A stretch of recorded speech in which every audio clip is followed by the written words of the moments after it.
Faze were down 11-1 in map 3 against Liquid and still managed to make a comeback happen and force overtime. And I want to look at how that was possible, because despite being on CT side where you're really expecting the aim to carry, I think Faze did a ton of things strategically really effectively, coming both from Kerrigan and from individual players. And looking at pistol round, this is a round where, I mean, certainly Faze could have lost this if Kerrigan didn't manage to survive. However, because he survived long enough, he had pressure so the rotates could get in and actually get their job done. So really well done by Kerrigan to make that work. And into the second round, look at the buy here from Faze. They have 4 M4s and only one person that has really any utility. I think the idea here is that in this type of second round, when they're down 11-2, as Faze, you're not expecting Liquid to actually go for the buy, because Liquid don't need to win immediately. They're not trying to maximize how many rounds they can win in the half. All they need to do is win the game, right? They just need 2 rounds. And so there's no reason to necessarily go for a force here when you can just save, get a good buy into the following round, and set yourself up to finish the game off. But Faze, kind of understanding that, they bought 4 M4s. So into the first gun round, round 3, Faze has an insanely good buy compared to what Liquid have. I mean, Liquid have a Galil. They only have 3 flashes, in fact, which means they want to go for a bit of pressure on middle and then into an A hit. And this is very similar to the Spirit A hit, but Robs can see it immediately, right? There's no flashes mid, which is generally a pretty big tell, and he nades it, nobody's here. So he's going to start rotating before this exec actually comes out, and in fact, I think Rain throwing that smoke might be partially due to, guys, while they're not really doing anything on middle here, we need to try and defend an A hit. Now, Faze in their setup, they're actually playing 2A to begin with. Robs is already rotating over, and this double molly, Liquid go for a double molly. I'm not sure which team originated this, but they try and molly on and below balcony, and then they want to have twists lurk through afterwards. You can kind of edge the smoke, but they miss one of their mollies, which means Rain is perfectly comfortable, and it actually would have been pretty uncomfortable if he had been mollied off here, because he didn't really have a smoke. He probably would have been pushed kind of on top of Brokey, but instead he can come right back up the ladder, get the free kill onto twist to open things up. Now, Faze get kind of unlucky here because ultimate just spams down that line. That's not a completely random spam, by the way. You're spamming a specific angle where your opponents are typically rotating in from, but it's kind of lucky to actually get the kill in 8 bullets, and the defense completely falls apart. So in the very following round, Liquid have quite a bit more utility, and if you look at this, it kind of looks like Faze are just deciding to stack A randomly. Brokey moves his way out of window, smokes Palace, and then moves his way over to Ticket. But if you look at the timing, actually, they started that rotation because of this call from Frozen, where he hears Naf drop this molly on the floor. Maybe seems like Naf is thinking they're going to fake the same strat and instead go for something else. But in any case, Frozen calls this in TeamSpeak, and so they know this exact strat is coming, and Frozen holds onto his smoke. Now, if you look at this strat that Liquid run, this is actually a strat I've seen several other teams run, but mostly on anti-ecos, probably because of something like a re-molly ramp, which actually really screwed them up in the previous round, but they managed to frag out anyways, or specifically maybe because of something like this smoke from Frozen. And Frozen might have thrown that smoke himself already if he hadn't heard that molly get dropped. So when this hit actually comes out, the timings really aren't great if the Palace players can't activate. In fact, nobody on Faze is even close to blind, and it's very easy for Rops to move his way over from jungle into the site to actually make contact well before Liquid can get any real space on the map. If you look at an exec like the Spirit exec, which is the execute that Faze initially thought that Liquid might be running on the first gun round, you can see how different the timings are and how effective that is in catching people full blind. It can be hard to deal with even if you know it's coming. But this exec, because Frozen heard that information early, knew it was the exact same exec coming out, he knew exactly how to counter it, and wins them around that based on the buy, they probably should have been losing.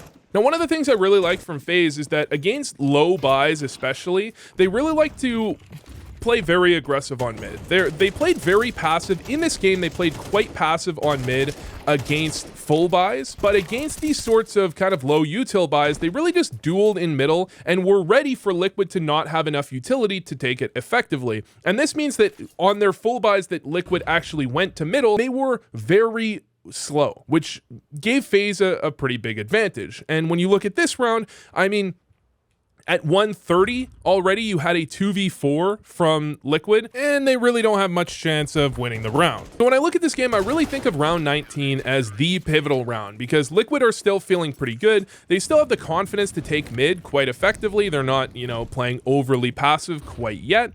And FaZe aren't going to go for too heavy of a mid play. They have a nice little bait and switch here with Rain boosted up into ladder and Frozen on catwalk, but they're just going to give Liquid mid control for the most part. They had the double window in case there was no window smoke, but with the window smoke, they just give up mid and they play quite passive on the bomb sites. They've got Brokey holding A, and Brokey has plenty of utility to stuff any sort of A hit if he can, but they're just in a solid setup here with Kerrigan jump spotting as well. Liquid will eventually get control of Connector, and Yakindar comes one bullet away from probably winning his team the round twice, because he brings Frozen down to 7 health, and then Rain, he's still clearing Rain's position, brings him down to 18. So 2 players, if you got either of those kills, it's very likely that Liquid win this round. Instead, you've got 2 very low HP players on FaZe's side, but they still have the 5v4.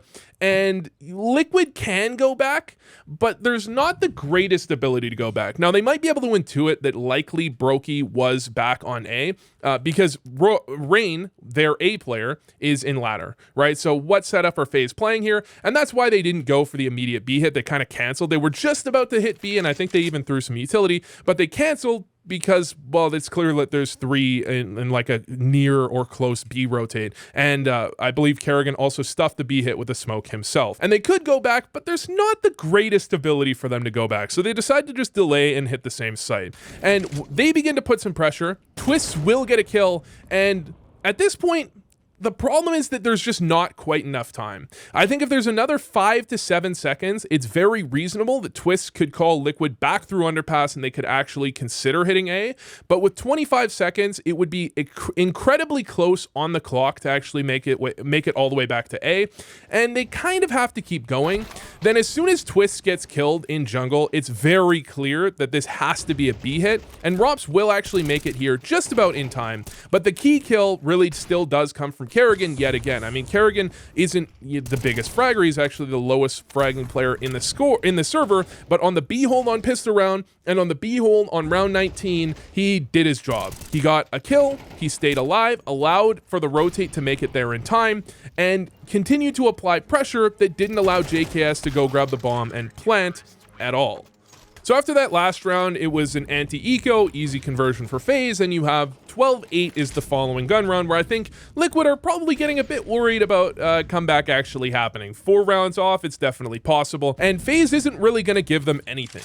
They're gonna put pressure on middle. They don't want to let Liquid take mid for free. However, they're not actually gonna commit any players to middle. They're not gonna do like a delayed retake where you actually give Liquid the ability to just take some straight up aim duels. You want to force, in these type of situations, I think it makes a lot of sense. You want to force Liquid to actually make the play themselves, make a decision, get the timings right, get everything down. And Liquid take quite a while to actually get any mid control. They're really worried about these aggressions, and by the time they actually push off of Cat, there's 50 seconds, and Frozen smoke there is a big deal, right? Now, they were always probably planning on going for this A split. I mean, you have JKS right outside of A, but it does make it a little uncomfortable for Liquid to do almost anything else. And because you have Kerrigan here with an AUG in B site, Frozen can play as aggressive as he wants off of catwalk without really any fear. Now, on the other side, JKS has to play quite passive here. He's worried about a player being pushed up in A ramp, which is completely fair. But because he's so far back, it means he's not going to get out ramp in time to actually help the hit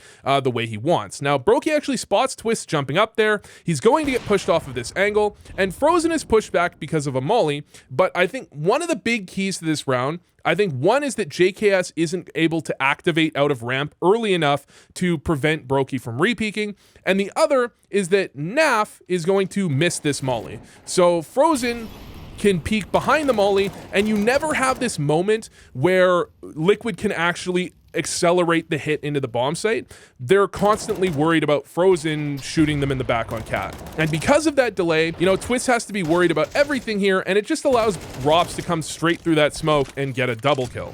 And this is, I would say the last gun round was the pivotal round, but this is kind of the last gun round where it really felt like Liquid wasn't completely in their own heads, because now you've got yet another eco coming out of Liquid, and it's about to be 12-10. So at 12-10, I think this round kind of collapses, partially because Liquid is kind of a newer roster in terms of all 5 players, right? They've got Ultimate and JKS are new to the team. Twist is like newer on the IGLing front. Interesting though, that flash from Ultimate, I'm not really sure what it's supposed to do. Maybe the point is to do this, but in Faze's comms, they call it a fast underpass play. And maybe that's the point. That flash sounds like an underpass flash, and maybe someone's going to jump spot B to check what's going on. But in any case, that actually draws out an underpass smoke from Rops in window, which slows down Twists. And I'm not sure at the time, maybe Liquid is just happy with this like 50 seconds con take timing, but I do feel like other teams take it a little faster. Na'Vi takes it very often around like the 105 mark, but in any case, there's the molly, there's the smoke. And this becomes very awkward because Ultimate is on Cat and he wants to look through the smoke to actually block down a sight line here, and this makes a lot of sense. And the point is that after this smoke, Ultimate will be able to do exactly that, right? He can hold this smoke for the re-aggressions, which you might think Faze might go for, or a nade into the smoke, which Faze might go for as well. But the problem is on the other side. So Liquid is waiting to find the right timing, and Frozen gets flashed into ramp right now. And Liquid isn't planning on going, but they hear that flash and you have to peek out immediately. With so little time on the clock, the ability to actually go back into anything other than an A hit is quite hard. So they want to go and speed up, but Liquid has smoked themselves off. And Ultimate is not going to have any sight line until that smoke is down, right? So as Liquid make their way out, it's very awkward because they have no ability for Twist to actually support them. Then Rops, you have to admit, just makes a really nice play here.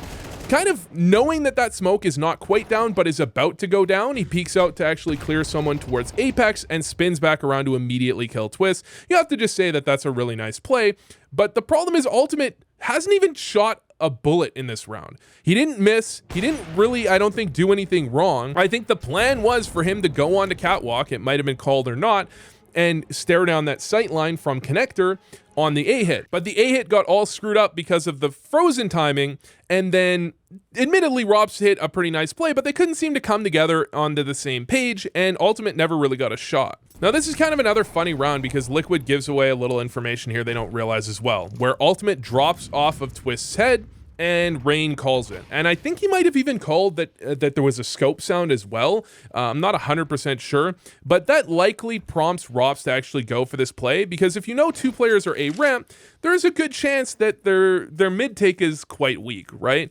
So Rops immediately looks for something in middle, looks for this push through underpass. Hey, underpass might even be empty in these types of situations. He gets the kill onto Twist, and then he's trapped here because if you look at the setup from Faze, they have no information in middle, right? So Rops did get that information early, but there certainly could have been someone chair at that timing. They could easily push down on the flank, so Rops has to push out one direction or the other, decides to push out towards B, and Naf just takes him down immediately. Now, I think Twist is usually the underpass B-Apps player. B-Apps might have been clear there, but it turns out it wasn't. And Liquid actually have a really good chance in this round. Brokey isn't looking in the right direction at the exact right time. In fact, Ultimate will even flash him off and then post on the angle. So they're in a pretty good situation. And you have Frozen in market, but he's also worried about window. So this very well could be a great round for Liquid in the 4v4. And if Yukindar gets this kill, I think this game ends 13-11 and you don't think too much about it. And that doesn't look like the easiest kill ever, right? I mean, it's long range, Frozen has pretty good movement, but if you look at this from Frozen's POV, Frozen is actively shooting at Naf as he gets peeked, resets, looks down, and kills Yukindar. And at the pro level, you just need him to land that shot. It's as simple as that. And not only that, but Ultimate isn't quite aware or ready for the fact that Kerrigan could be where he is, comes around this corner and misses a shot as well. And maybe that one's a little more forgivable, but that's another one where if they land that shot, this round could very well be winnable as well. Instead, he misses that shot as well, nade lands on Naf, and you've got overtime. And in classic fashion, first round of overtime, all of a sudden Liquid are capable of getting aggressive early with their rifles again, right? They were taking Connector at like 50 seconds before. Now you've got Yukindar moving his way down mid at 135 and dry clearing Connector, getting himself into Connector, and Frozen is just not ready for this timing. I think he had a nade out, then got caught, pulled his gun out. He gets a dink onto Yakindar, but dink's not a kill, and he ends up dying. And then not only that, but Rain actually ticks in this molly, thinking it's smaller than it is, so they hear him, and he even calls in comms. He's like, I'm dead here. I'm dead. Like, they don't try and save me. I'm dead. Liquid hit another couple shots, and this round just completely collapses. So getting more than one round will be a bit more of a challenge. Now, this is kind of an interesting play. Yakindar quickly strafes across. You can beat the back boxes molly if you do that, and he gets a flash that would have blinded the ladder player if they went for it. And with this, you can very easily peek out if you're seeing that like Zontix play where he swings directly off Cat. You can get that kill, I think, fairly effectively, but they hear both players swinging Cat, right? So Yakindar doesn't really want to peek into a double. It's going to be Twist that actually mollies them back, and Kerrigan will have to fall off. Naf got aggressive at the same time. Because he heard the double aggression Cat, he tried to push out B, but Rops rotated off of window into B at the same time, so he didn't let that happen. And then I think you have a key moment here where Yakindar has a flash that would, I think, be likely more effective to throw, because you're going to see what happens now. Twist throws that flash for ultimate to peek out. Then Yakindar gets close ladder, but he has the flash. Now, if Twist had a flash, Twist could actually flash Yakindar into ladder here. It would have been really good if Yakindar could have a flash here to deal with Frozen, because instead he just has to dry clear it. Twist is a little too far away to actually get there in time, so Twist can't actually even support. And if you're gonna have one player clear ladder, it just feels like it would be great if he had a flash to actually clear it, because instead, Kerrigan's gonna come straight off of Catwalk and get all three. Now, if you ever wonder why Kerrigan is such a highly regarded IGL, it's because of rounds like this, where I did a breakdown of this game, of like a long form one that I didn't end up releasing before the comms were released. And I talked about this round specifically, and then you listen to the comms in the game and it confirms the exact same thing. That this is all planned out where you get one kill and you turn that into multiple kills, or you turn that into a lot of map control. So here, Faze will take quite a while to take mid, and this is quite similar to actually the Liquid play where they had Twists in connector and Yakindar tried to clear Cat, but they had 3 apartments instead of 2. So it was kind of fundamentally a fairly different strat, but one of the things you have here that Liquid didn't have is you have the molly and you have the flash, which makes, would make a big difference if there was actually anyone here. Now, if you listen to the comms and note the time, when Liquid went for their B hit, there was 25 seconds or so. Faze are going to do that around 35. Kerrigan calls for them to start putting pressure on B, and I think that the plan is for them to put pressure and then Kerrigan lurks through in that order.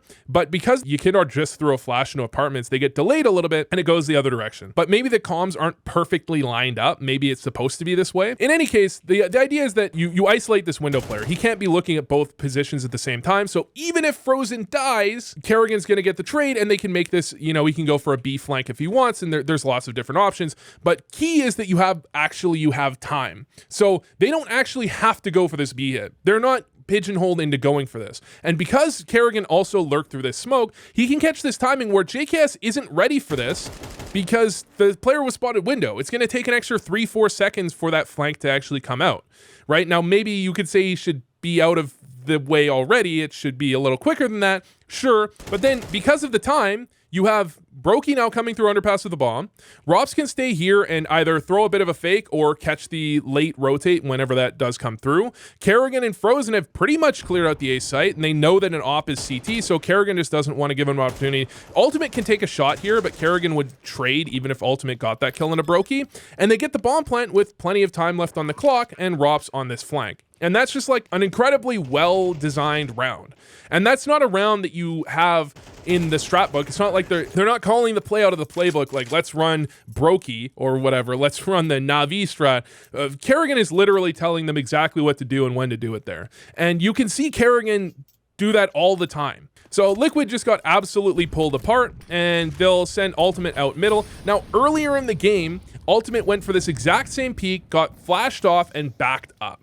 But this time around, he stays. Now, there's a bigger gap in the smoke, so I think the idea that nobody crossed because he wasn't flashed for that long, it probably had to be a very specific timing for Rain to cross, but I think if we're in regulation, Ultimate, if things were going differently, Ultimate might feel a little less pressured to find an entry in that position. And then if you notice what actually happened here, you have the fake runaway from Frozen.